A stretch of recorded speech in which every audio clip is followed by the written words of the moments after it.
আসসালামু আলাইকুম। দেশ ও দেশের বাহির থেকে এই মুহূর্তে যারা ভিডিওটি দেখছেন, সকাল কি বলবো, হয়তো আমাকে একটি টাকা দিন, নয়তো একটি শেয়ার করুন।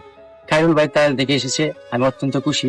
খায়রুল ভাই যেভাবে হঠাৎ করে ফোন দিয়ে আমার কাছে চলে এসেছে, আপনিও আসুন, আপনিও বসে থাকবেন না। কন্টেন্ট ক্রিয়েটরের ভাই, আপনার পাশে থাকেন।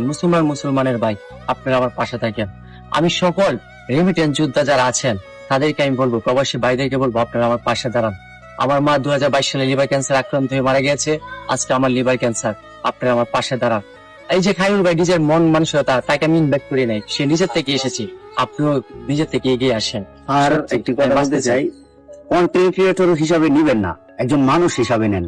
কারণ কন্টেন্ট যারা বানায় তারাও কিন্তু সবাই যে পজিটিভ কন্টেন্ট বানায় এমন না, কিন্তু একজন মানুষ পজিটিভ।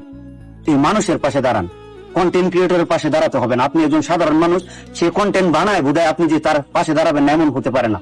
আপনি একজন মানুষের পাশে দাঁড়ান, তাহলে আপনি একজন ভালো মানুষ, আমি মনে করি। ধন্যবাদ, অসংখ্য ধন্যবাদ। অবশ্যই ভিডিওটি শেয়ার করে দিবেন। আসসালামু আলাইকুম।